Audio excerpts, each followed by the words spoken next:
All right. Hello, everyone. Welcome to your weekly market check-in here. Happy Thursday. I'm your host, Greta Wall, and I'm joined by David Prince, the leader at T3 Live's Inner Circle virtual trading floor.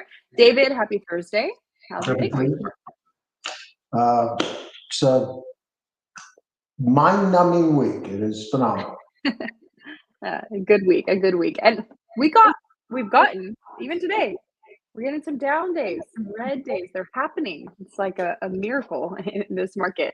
The title of our stream today is Rare Earth Day. You declared today a Rare Earth Day in the Inner Circle following the news out of China.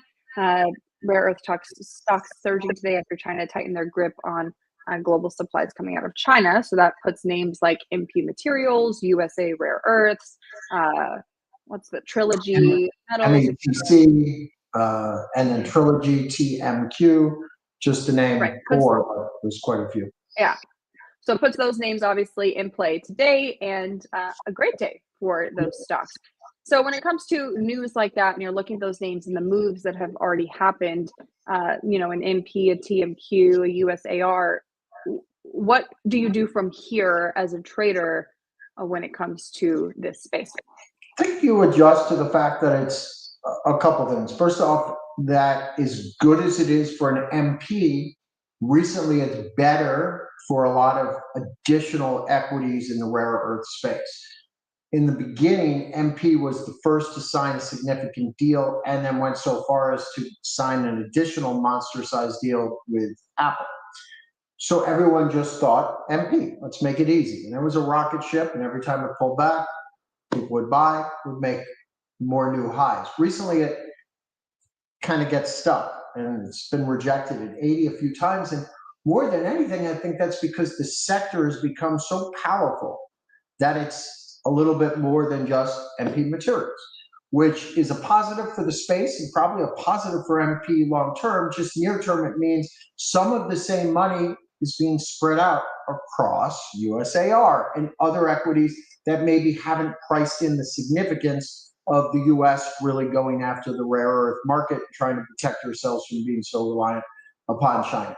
So that's the first, is to understand it's not just MP, because you look at a stock like USAR, which really ignited last week and broke out above 20, and now we're up like 60, 70% in a straight line. So it's understanding there's other plays. The TMQ literally was viable, was it Monday night or Friday night, in the fours. It was still up like 180%, but not 250%, right? And it pulled back from 7 to 4 in the after hours, about 470. Today it's 660. So it's like another 40%. So it's understanding the sector has given you more to invest in than just MP. And then to go back to the charts, what's overdone, what's not, what has some significant resistance. Like, I want to be in TMQ, right? I think this deal means a lot, 10% equity for the US, et cetera. And I start to look at it, I'm like, okay, this is something I want to own, but it's at like 92 relative strength. So I have to know and be cognizant that there will be a day people are uninterested, it's in the fives, own it. MP gave kind of a perfect retracement yesterday into the 21-day, right into 70, 69. Some of the chasers were unhappy that bought it at 75, thinking a new high was coming.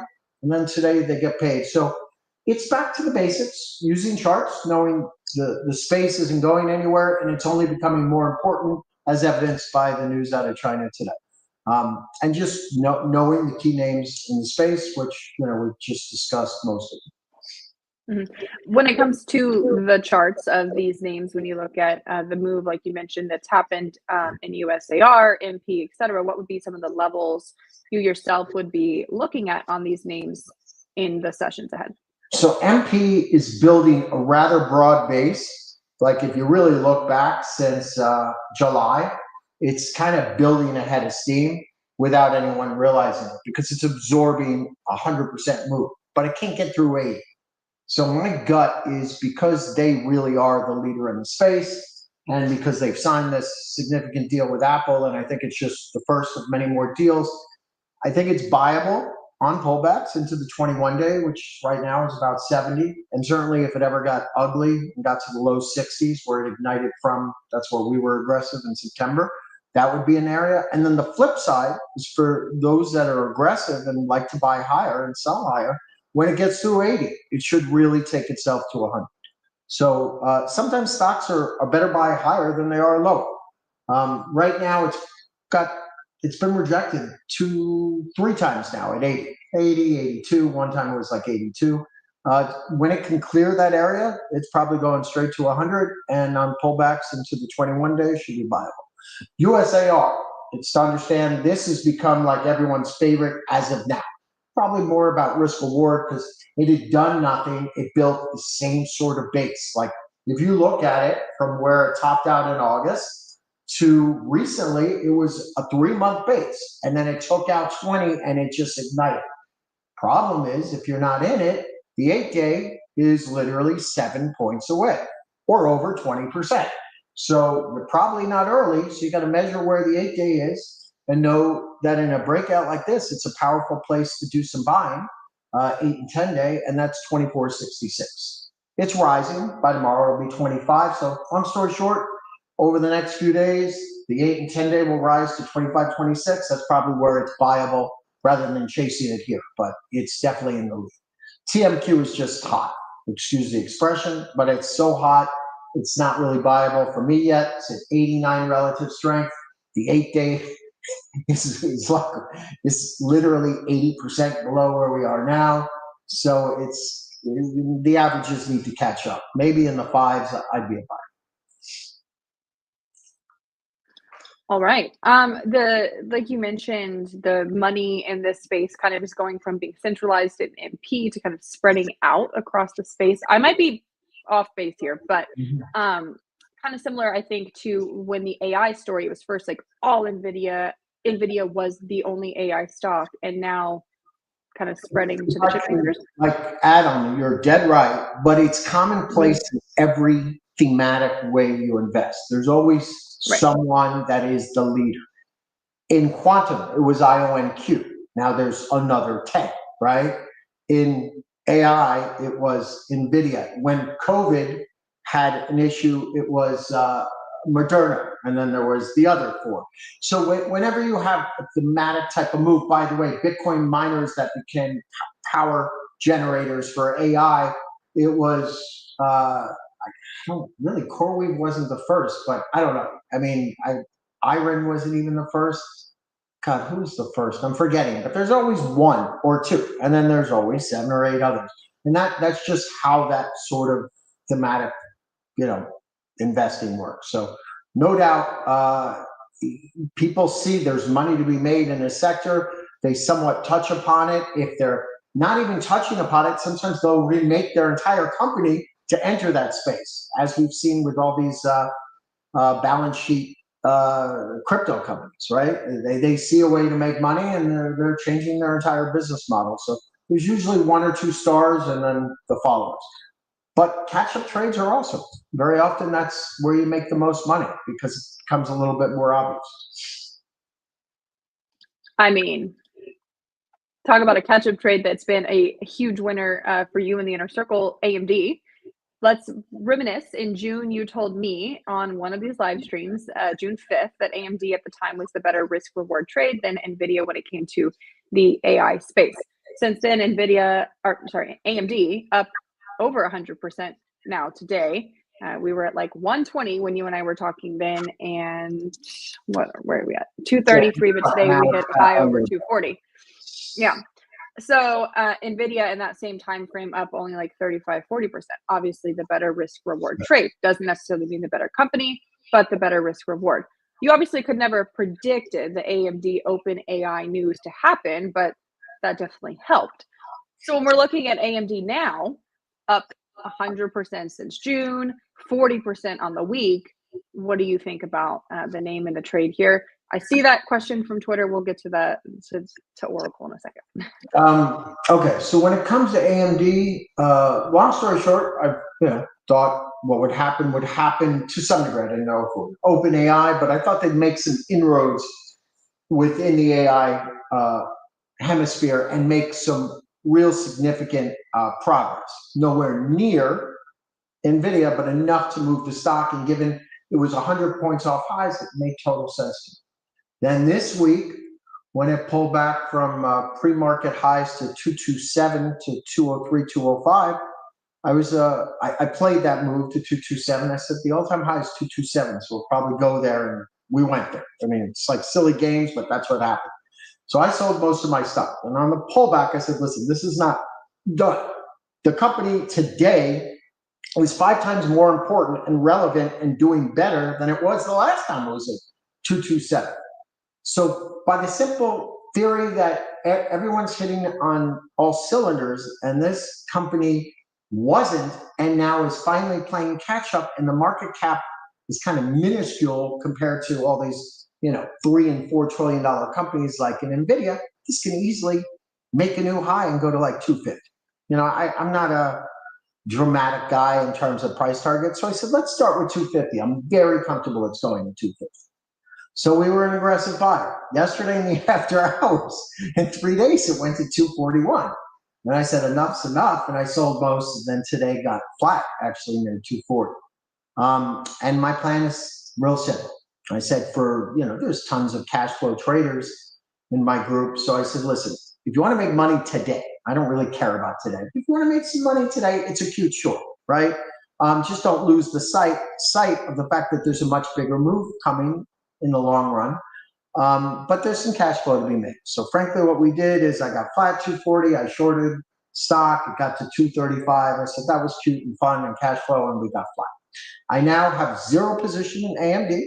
I'm looking to buy it into 230 because that's in front of 227, and I believe short term it's not a big support area, but I do believe previous all-time highs become support, and it will be buyable on dips. I would not be aggressive again so the relative strength simmers down, so the averages play catch up, because again, it is overheated. So I'm not going to say like 227, the previous all-time highs will now be support, never be broken, because it's 82 relative strength and the 8 days 192. So what I would look for is to see the 8 and 10 day play some catch up, get much closer, not like miles away. Right now they're 40 points away. Get within 10, 15 points, see the relative strength, maybe even out in the 70s, and then I think it'll be much more buy. But for now, I will be long again at 230, because if I get overly cute, there'll be another announcement, it'll be 240, and I'll miss it. Ultimately, I think, right, that there's room. I don't know if it's really going to 300, but I was comfortable with 250, so I still say we're going to 250. Here's the one caveat I want to say. When it comes to AMD and so many of these stocks, earnings season might be more a time to sell and give you opportunities the day after to buy these stocks. I don't mean weeks of selling, but we're having such monstrous moves pre-earnings. Some of these may actually, if they're ripping into the print, like AMD's about 3 weeks away, it might pull back, right? So I just think you have to be cognizant of who's reporting when, because a lot of these stocks, minus some Mag 7 names that are off highs, a lot of these stocks are going to be, the pressure is going to be on. And AMD has been notorious for not having the most glorious earnings reports for a year now. Last quarter, finally, much better than others, but you have to be cognizant. I wouldn't be full size into earnings, or at least know your risk and use calls and that sort of thing. How obviously NVIDIA has been the leader, the AI name, the big dog on campus when it comes to the deals in the AI space. How does this AMD OpenAI agreement change that space for NVIDIA? It totally doesn't, right? To paraphrase what Jensen said, he's like, if their new chip was so special, I mean, it's the first thing I put it out on Twitter because I was like, wow, he's such an elegant man, but he's completely throwing shade at his cousin Lisa. And what he said was, if your product is that special, if this new chip does what Lisa says it does, why are they giving 10% of the way, 10% of the company away? Now, I think as a businessman, we know why. Because they're going to get far further quicker by giving away their company. And OpenAI is going to have to meet some certain covenants in terms of how much business they're getting to get 10%. She's obviously done the math and been like, I can take 5 years to play catch up, or at least I can make some inroads now, right? So we all know why she did it. It was a logical business move. But does it change NVIDIA's place? No. I think it reminds people the size of the opportunity in AI, that it's game changing, that it is the new industrial revolution, and that there's room for others besides NVIDIA. And quite frankly, that NVIDIA is simply paving the way for AMD to make lots of money within this theme, like they are countless other technology companies. But I don't think anyone who understands the industry, and most understand it better than me, but they have an okay grasp. I don't think anyone's like, NVIDIA's in trouble here. Not by any stretch. It's, oh my God, the demand's that big, they're going to buy NVIDIA and AMD because they need that many chips and that much power to do with it. Mm-hmm. Right. All right. A question from Twitter. Someone wants to know your thoughts on Oracle. What does David think about Oracle at this price? Well, sure. So I mentioned recently into the 260s it should be buyable. I had a bad taste on my mouth for one thing. In this market where, let's face it, not to be cavalier, but it's a lot easier to make money, I'm sticking with ideas and themes that don't have hair on it. And technically, Oracle had some hair on it recently. And the hair on the story was real simple. Everyone else is offering some debt, doing some converts, doing secondaries, raising tons of capital to meet these insane demands. And then there's Oracle, who took out so much debt that people are like, wow, this balance sheet is not like it used to be. Debt to equity ratio is so extreme that maybe this deal with OpenAI on the surface is okay, but it's not as special as we think it is. And then on top of it, there was the erroneous information article. So I recently have been less active in it, but it created a good setup because, like anything else, the overall news is bullish. They have their big AI event next week.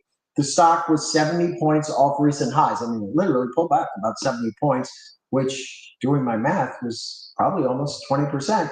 I get why it's going back up. The charts look better. It was testing the 21-day last I saw. Where are we on Oracle now? Yeah, we're right into the 21-day, into some resistance. And frankly, back above 296.70 is 21-day. Back, if it holds 298, I don't see why it can't be 310 again going into the event. The only difference is, like I said, there's a little bit of hair on the story. So to me, they're all the same. Now, do I mean they're literally the same? No, but the opportunity within AI is vast, and so many of these companies are benefiting. So what did I do over the past couple of days when that information article came out? I was like, MBIS. I recently got flat near 130. I promised myself I'd buy it back. The 10 days down at like 117, it went to 116s. I'm buying MBIS back.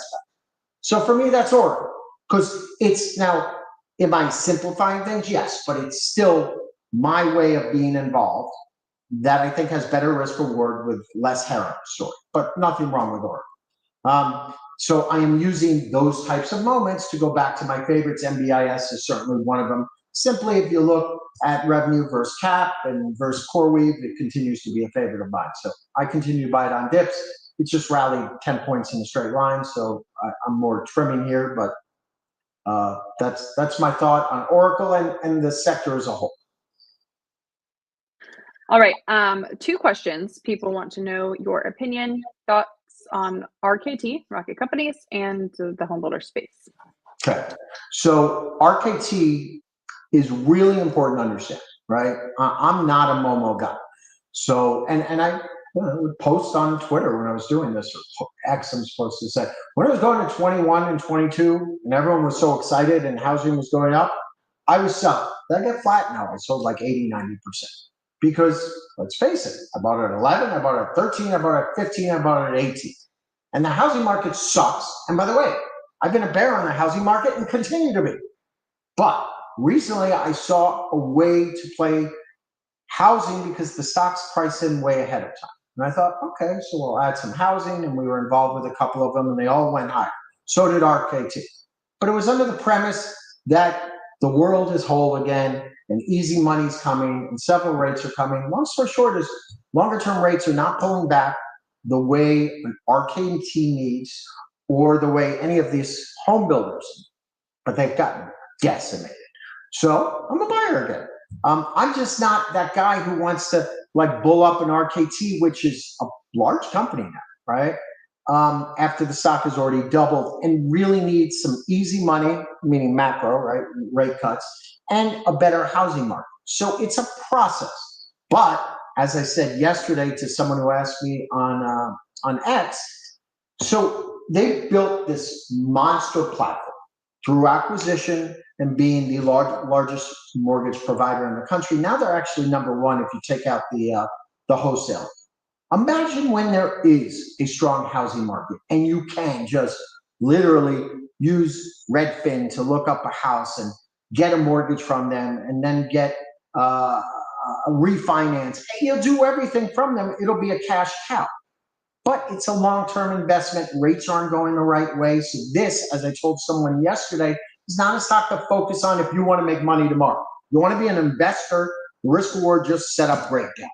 It's trying to hold its 100-day, and if it went to 15, I'd get aggressive all over again. Yesterday was the first day I bought any stock in the past few days, but knowing that the space is not clean and that rates are going the wrong way, I bought some at 16.20, it rallied to like 16.80. I trimmed some. Today it's back down. I did nothing with it. I think it's a great long-term holding. I will not be flat, but know the wind is not at your back. And sometimes the wind's at your back and you can be more aggressive. Sometimes it's not. And right now it's important if you like the story the way I do or love the kind of product they built and understand that there will be a bullish housing market again and they will eat and they will gorge and they will be one of the primary benefactors. What a great stock to own. But if you need to make money tomorrow, go find another stock. All right, good stuff. I wanted to get your opinion on the government shutdown. We are day 9. The Senate is voting again today. Probably nothing going to happen. The big thing for the market, hold on. The big thing for the market, of course, is the data, right? Didn't get a jobs report last Friday. We're not going to get one tomorrow. We're probably not going to get a CPI next week. So there's like a rush of data coming whenever the reopens. Market seems to be kind of operating in a no news, good news. We can just keep with the status quo. What happens when there's a rush of data and? Yeah, I think it's the opposite. So I think the market doesn't like uncertainty, and the market is so used to usually happening. But it's not via the numbers. They're so used to these things happening and throw the can down and kick the can down the road and fix it. I think, like we saw in, someone has to correct me, I think it's 2018 or something, when you get one that goes on long enough, like 4 or 5 weeks, people start to say, okay, now there's an issue. There's going to be a slowdown in the economy. There's like layoffs within the IRS, you name it, different categories. And with or without numbers, you're seeing a lot of people not work. And versus we're going to get rate cuts because the jobs market's less buoyant, it's going to be, holy Jesus, this could literally put a halt to the economy. And yeah, I get it. Everyone's excited about AI. But the longer it goes on, the more it becomes an issue for the overall economy. Yes, it'd be nice to have numbers and feel there's some concrete news to trade off of and invest off of. But I think it's more important that people feel like we have a government that's at work and functioning. And after 4 weeks, people start to say, this is a problem. Like, we need the government to be functioning at full capacity, with all due respect, because even at full capacity, they don't always do a great job. So without functioning at full capacity, so I just think the longer it is, the more investors will be unnerved. But I think 3-4 weeks, not a couple of weeks. Yeah. And we have a data-dependent Fed. I mean, the Fed chairman, the last meeting, went back to, we have to look at the data. So we're waiting on data. Jobs, CPI are all supposed to be out before the October 28th, 29th meeting. Would you expect know, because the market is expecting a rate cut, but if we don't get any data before then to support a rate cut, can the Fed cut rates on the 29th? It's funny. I'd love to have an answer so I could feel smart. I don't know how that works. It's actually Yeah. an excellent question. I really don't know. I'm sure there's someone out there, a macro economist, that would understand the situation better. I actually don't know. I feel like they have greater insight than we do, thank God, or else why are they Yeah. there? But they don't have the number. Some people think they do, but we don't have it. But they always have it. I don't know. Like, what happens in that? I really don't. I'm sure this must have happened at one other period of time where rates were not flat and they were changing them. I wonder what they did back Yeah. then. But I I have can't no remember clue. what the 2018 scenario was with rates, and it was a 35-day shutdown, I He think, was in screaming, if 2018. you remember, he was pretty hawkish, scaring the living daylights out of people. I don't remember Yeah. the shutdown, I but just I don't know, like, remember because Christmas with Eve of 2018 was, well, one of the best days of my life because I'll never forget the rally that ensued and how we just ripped. So yeah, but I don't remember prior to that what happened. It's a great question. I don't know the answer. I guess we'll see in the weeks ahead, as the meeting is the 28th through the 29th. But yeah, we are waiting on a jobs report that's late. I mean, we're going to hit like 2 jobs reports if we get to the end of Yeah. this month.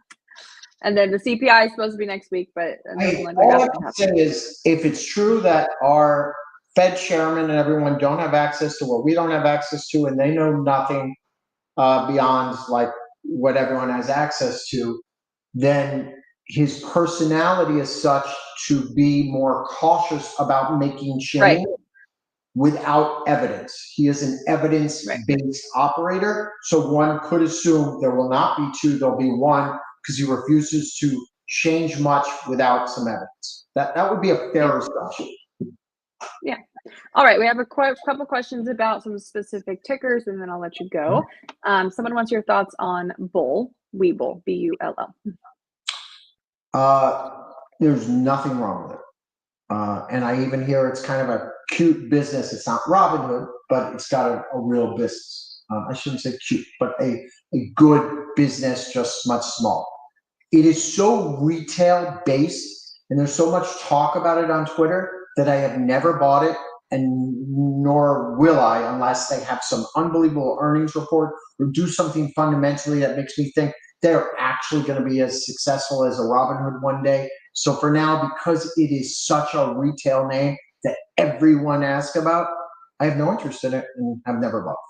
Not that it's not like I dislike the company. It's just I don't really enjoy being in those types of stocks. I find more often than not they don't work, or if they do, it's for like a moment, and if you don't sell, it's a horror story after. All right. And then somebody asked what you think of Rivian as a long-term investment. I've always thought, like, I haven't bought it in a while. For it was, I don't know, about a year ago. I had one of my long-term accounts, and it kind of worked and went up like 50% or something. I sold it.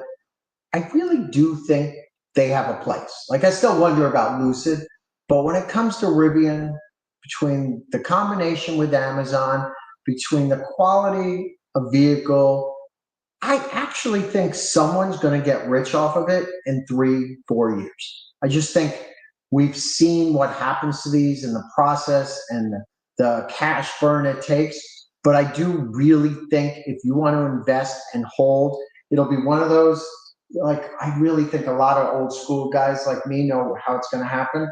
It's going to bore you to death, do nothing. And then it'll be like a 6-month span where it's up 200% because everything starts to click.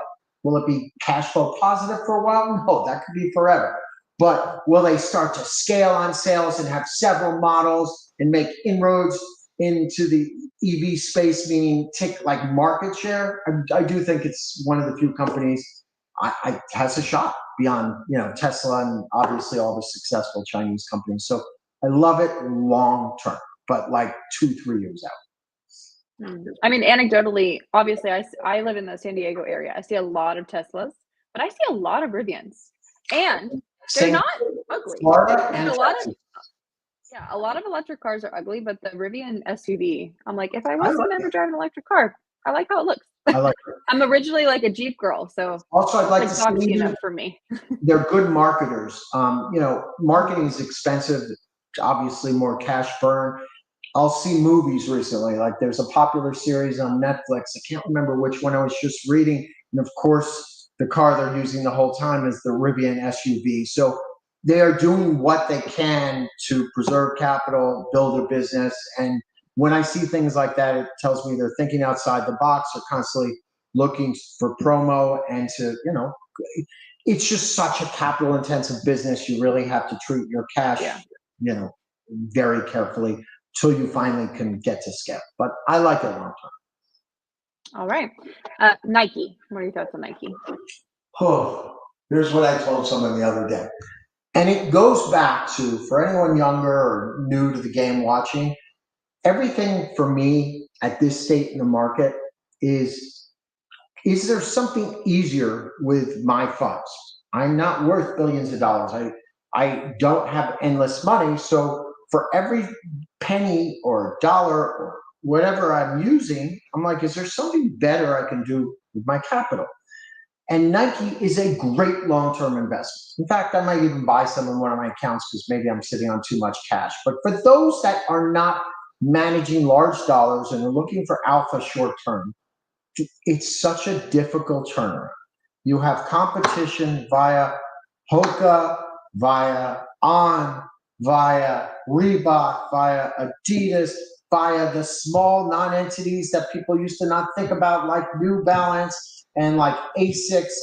I'm a sneaker fanatic and actually have a collection. And you have to understand that it's just being attacked from all ends. Then you have tariffs and you have China and Vietnam. And what ends up happening is I say, if you want, this is the premier company. Without Mark Parker, who's like a genius, is it the same? No. But they did put someone in there who's real special, who's organic from the company. And I think they'll turn around, but it's a long, long, arduous process that could take years. So if I'm not an investor, and I want to see a return on my money in the next few months, this is not the stock I buy. Not to mention, then you go to the chart, it gave away the entire earnings gap in a day or two. So that tells you how important that earnings gap was. It was like an upside down, but instead of U, it's like a V. So chart wise, business wise, I have zero interest short term. If someone's like brand name, they will get it together. This is a company that is going nowhere. I did this with Disney and it worked, and I did this with whatever X company and it worked, and Nike's my next. It's good on you. I bet you in 2 years you'll be happy. But if you don't have too much capital to divest or to invest, I think you can find it easier. All right, BMNR. Sure. I am less aggressive on this, meaning I really wait for my levels.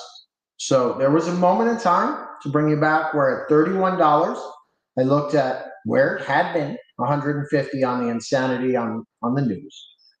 The team I was backing, Peter Thiel, Tom Lee, Druckenmiller, Bill Miller, blah, blah, blah. And I'm like, I'm buying every share I can.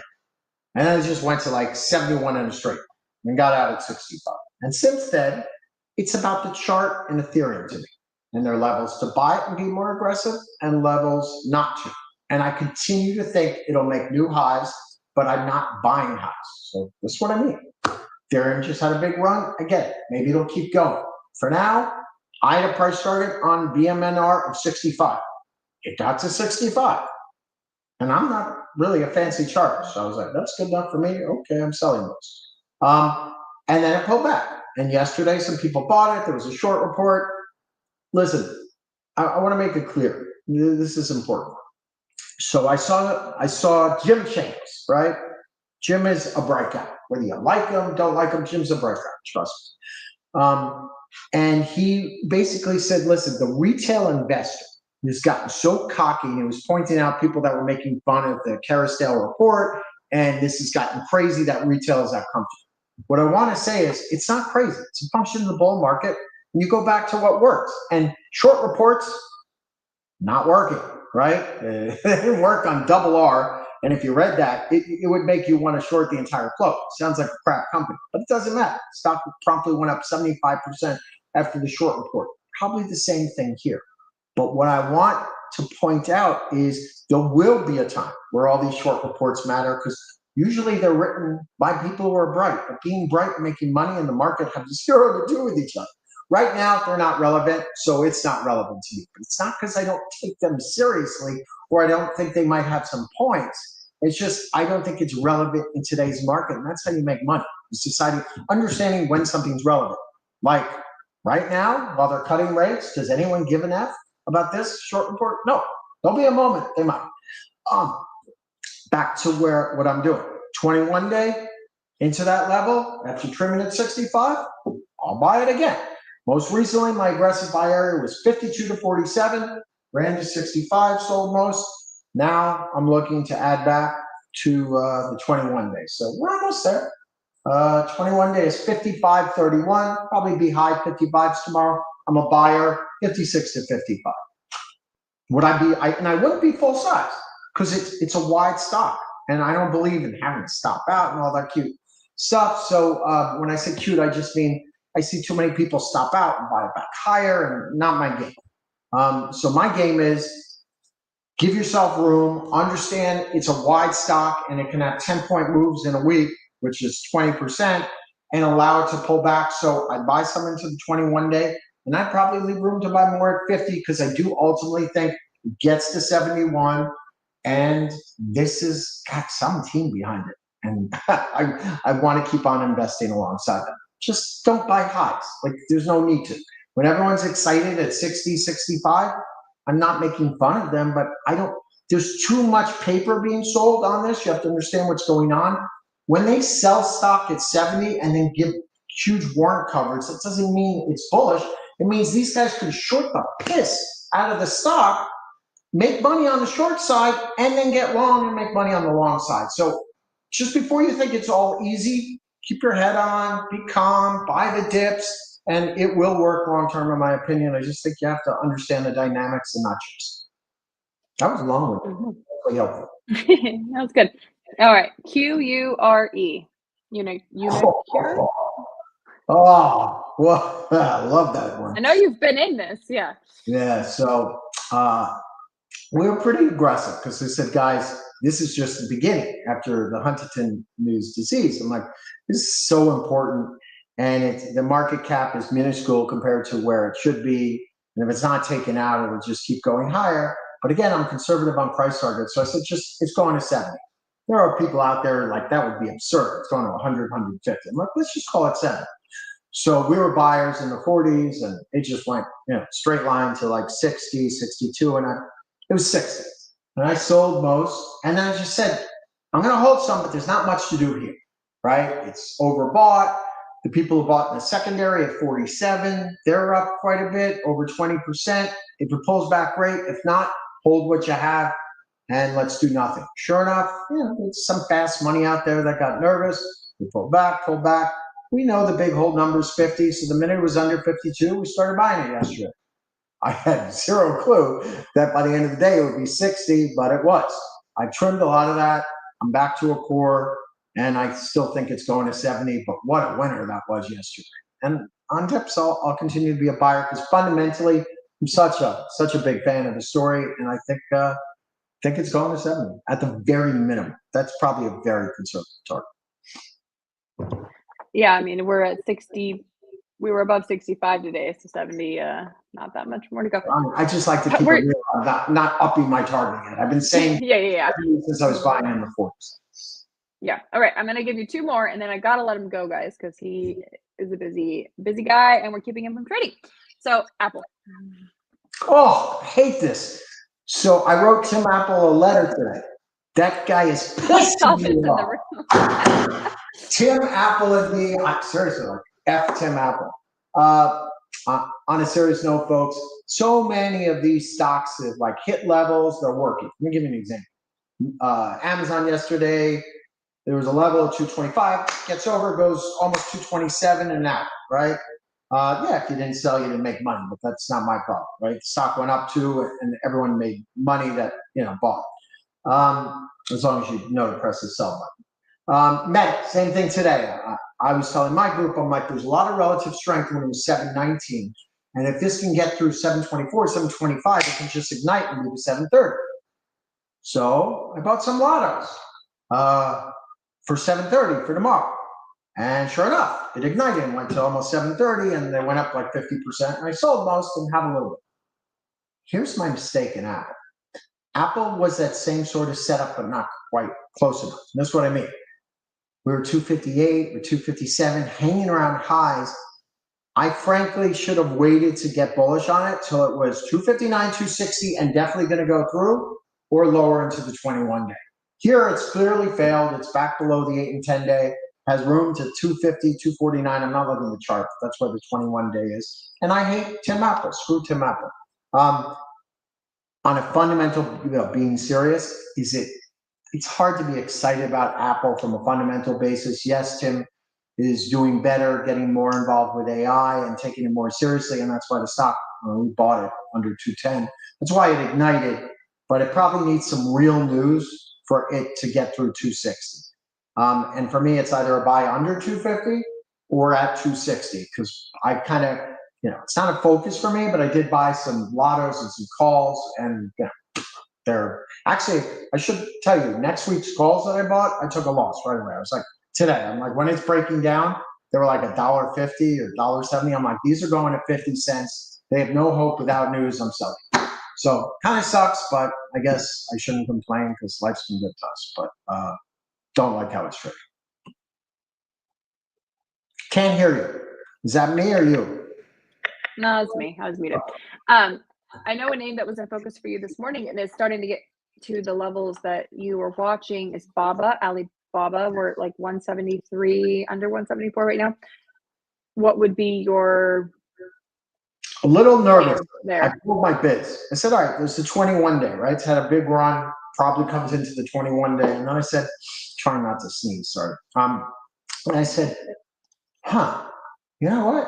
After the run it's had, with the rhetoric picking up, started by China today, not originally started, it's by everyone, but today with rare earth, there's some chatter about things happening in Taiwan. I thought, this might not be a buy yet at the 21 day, right? They are our mortal enemy, I like to say. And Baba has more than doubled off the bottom. Maybe it needs a little bit more room to the downside. So I actually pulled my bids and said, I'd like to see a little bit of ugliness, only because the macro picture between us and China right now has gotten a little worse over the past 24 hours, right? So maybe not macro, I should say the geopolitical picture between both of us. So I am not a buyer here and think there's a shot it breaks the 21 day. So I may miss it by doing so. So far it's held, right? 172.15, it'll be a little higher tomorrow. We got to 172s and we've tried to bounce, but it's not exactly the most convincing bounce. So here's what I see. I see if it breaks this, a potential to maybe get to the mid 160s. It would be a pretty ugly, messy chart, but I think it would be a significant enough pullback that warrants some buying and slowly scaling it. Got to be careful though, because the 50-day is a million miles away, down under 150. So basically, I would be buying an ugly chart because I would expect that it won't get all the way to the 50-day. But my bet was maybe the 21-1 hold, so I'll hold off on any buying on Baba. And that's partially because it's been so successful and done so well. Sometimes stocks just need a break.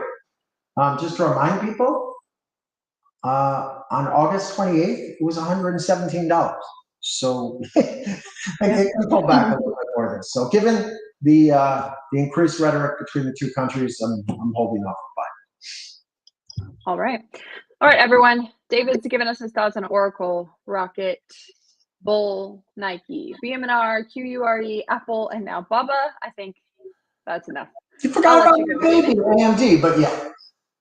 I'm teasing. About AMD at the very beginning. And yeah, AMD and NVIDIA and MP and all the rare earths.